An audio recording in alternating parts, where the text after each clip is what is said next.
Section 3.3, the theory of equations. How do we solve equations here and form polynomial equations?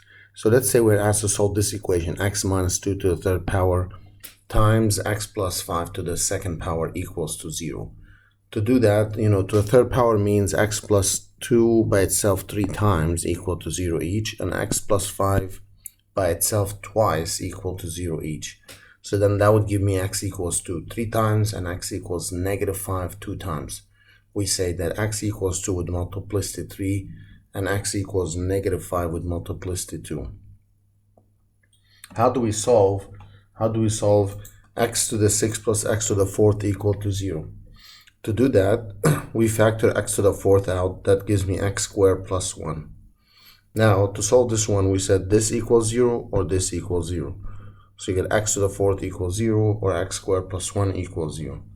X to the 4th equals 0 means x by itself 4 times equals to 0. X by itself 4 times equals to 0.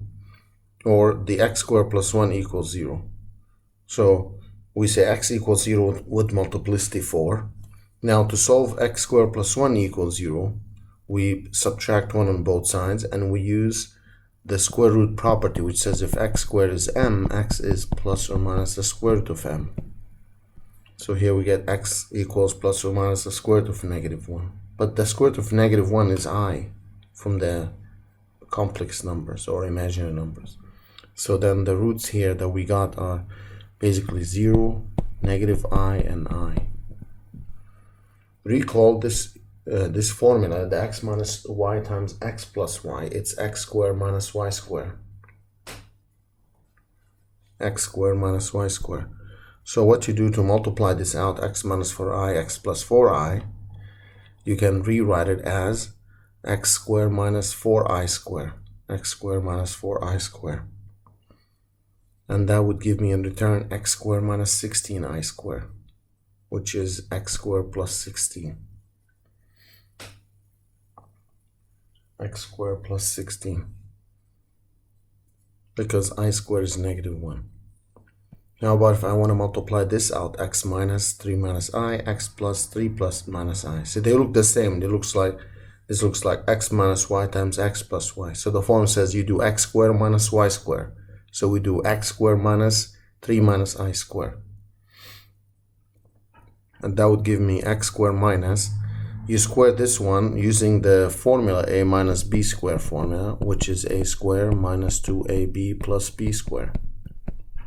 So you get 3 squared minus 2, 3 times I plus I squared.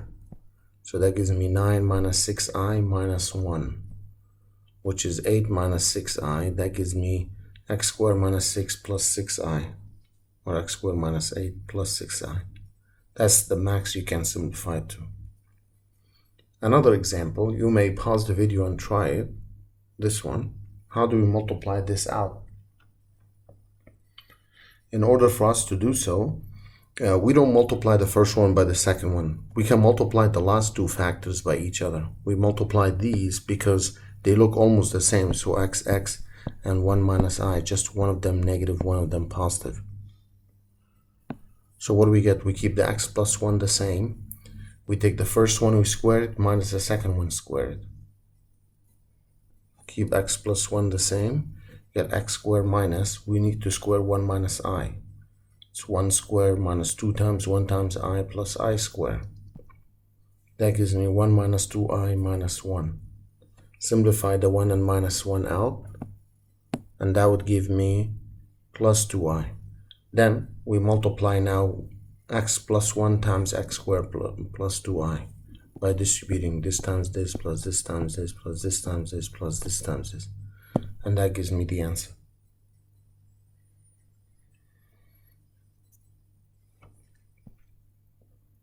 For next one, x squared minus 2x plus 5 equal to 0. We need to solve this. If you try to factor this one out, it doesn't work. So in this case, what we do, we use the quadratic formula, which says x equals negative b plus or minus the square root of b squared minus 4ac over 2a. That's the formula for this. So here a is 1, b is negative 2, and c is 5. So I substitute that in. A is 1, B -2, and C is 5.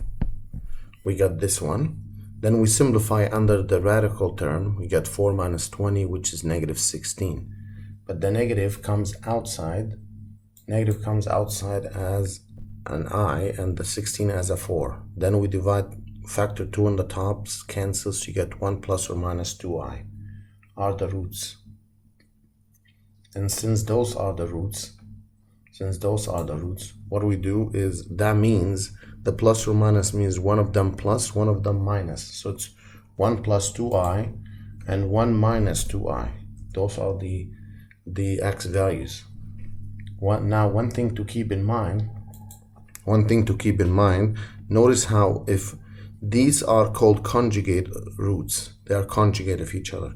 So in general, if you have x equals a plus bi is a root, then automatically x equals a minus bi must also be a root. Okay, must also be a root. So if they ask us to find a polynomial equation with real coefficients that has 4 and 1 plus I as a roots, what do we do? So x equals 4 and x equals 1 plus I. Automatically, even if they don't state it, automatically x equals 1 minus I is also a root. So these are the roots for this polynomial.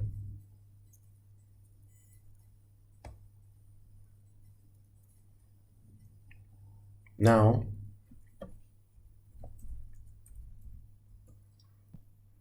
we got x minus 4 equals 0.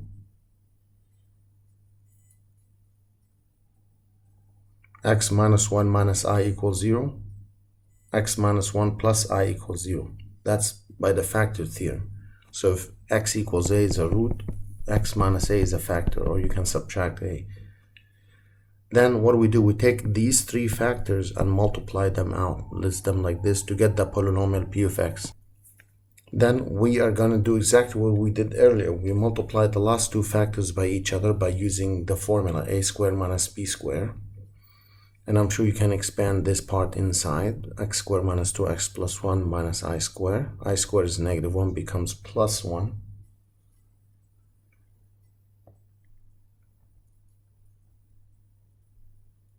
Then we simplify the last one with x squared minus 2x plus 2 and multiply everything out. Combine like terms, and that gives me the polynomial I want. So this is our p of x polynomial.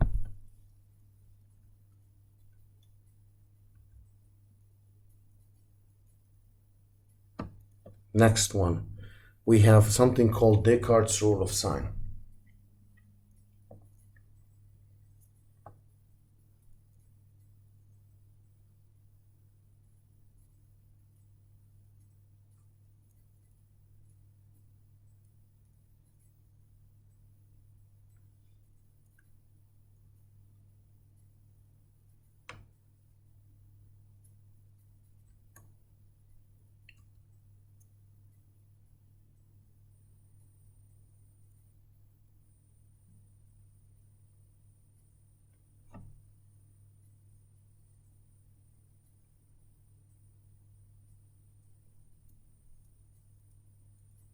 Now, what is Descartes' rule of sign? So the Descartes' rule of sign helps us to find how many number of positive zeros and how many number of negative zeros a polynomial may have. So let's say we have this p of x equals x cubed minus 5x squared plus 4x plus 3. Discuss the possibility for positive and negative roots of this. First thing we do, we look at the changes in the signs. So make sure to write the given polynomial in descending order first. Make sure it's x cubed, x squared, x then number. Count the number of variations in the signs. This will help us to count the number of possible positive roots. So if we look at this, is there a change from plus to minus? Yes. Negative to minus? Yes. Positive to positive? No. So there are two changes. So that means the Descartes' rule of sign said, since there are two changes in the signs or variations in the signs, then this polynomial is going to either have 2 or 0. So it's always 2 less. 2 or 0 possible positive roots. So how do we find out? How about the negative roots? Well, to do that, we first find p of negative x. Replace every x with negative x. So p of negative x is negative x cubed minus 5 negative x squared plus 5 negative x plus 3. So that gives me negative x cubed minus 5x squared minus 4x plus 3. No change, no change, one change. Since there's only one change, this means this is going to have only one negative root. So for this specific polynomial, we conclude that p of x has one negative root and two positive roots, or if it's not two positive roots, like zero roots, this means it has two imaginary roots. Why? Because in total it's a polynomial of third degree, so one negative, then they're going to be either two positive or two complex numbers like this. Let's call it C for complex. So if we try to solve this equal to 0, multiply this out as I did and distribute everything, you got this polynomial. We know what the roots are. We know they are -2, 3, and 1. It has one negative and two positive. Let's test the Descartes rule of sign for this. So discuss the possibilities for the roots. Positive to negative, yes. Negative to negative, no. Negative to positive, yes. So two positive, 2 or 0 positive roots. We know it's 2. We're just pretending we don't know, but as you can see, we know there are two positive roots. When you find p of negative x and simplify and look at the change in the signs, there's only one change. That's why we get only one negative root. So one change, one negative root. Now, this helps us actually to reduce the steps of finding the roots of the polynomial. That's the main idea. Now, if they give us a polynomial like this and they ask us find the roots, it's kind of like we have to go backwards. To do that, we list all the factors of 6, plus or minus 1, plus or minus 2, plus or minus 3, plus or minus 6, all the positive and negative roots of 6. Then what we do, we start with the first one, number 1, by using synthetic division. So we put the 1 that comes from here, -2, -5, and 6. Bring the 1 down, multiply 1 times 1 is 1, put it here, add them, you get -1. 1 times -1, -1, add them, you get -6. 1 times -6, -6, add them, you get 0. So that's the remainder 0. If the remainder is 0, means this number here, x equals 1, is a root. As soon as we find one of the roots, then what happens? You can try the next one, the 2, also the same way. So you bring the 1 down, 1 times 2, 2, add them up, you get 0, 1 times 0, 0, add them up, and then multiply. It didn't work out. So this didn't give me 0, it gives me -4. So that's not a root. And you can try the 3. The 3 actually worked out, as you can see. It gives us a 0. So x equals 3 is a root. Now, notice the change in the signs here. The change in the signs. From here to here, it's a negative. So it's yes. From here to here, it's no. From here to here, it's yes. So it's going to have two positive or no positive roots. We already found 2 roots. Both are positive. So notice, since the 2 didn't work, from this list we have the positive ones 1, 2, 3, 6. 1 worked, 3 worked, 2 didn't work. Automatically 6 is not going to work. You don't have to waste time. That's what Descartes' rule of sign says or helps. You don't have to waste time on 6. So from the last equation here, so x minus 3 is a root, then what is left? 1x squared plus 1x minus 2 equals to 0. Factor that one out, x plus 2, x minus 1. So you get x equals 3, -2, and 1 are the roots. These are roots. Now another theorem here, it's called bounds on the roots. This theorem helps us, it puts a bound, it's called upper bound or lower bound. So suppose p of x is a polynomial with real coefficients and positive leading coefficients.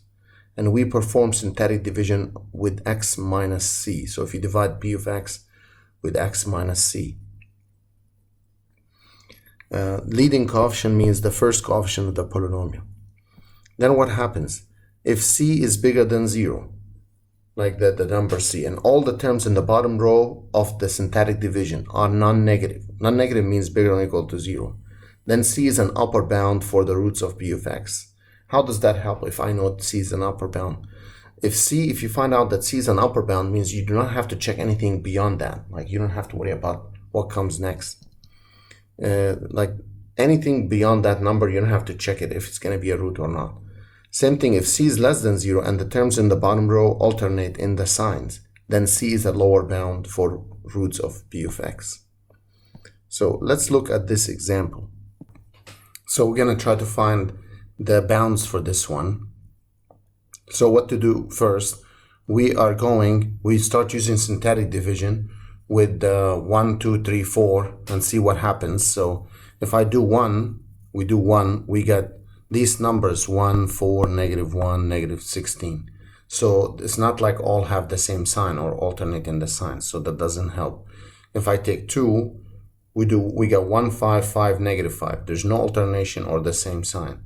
If I do 3, notice all of them have a positive sign. So all of them positive signs, this means this number 3 is an upper bound.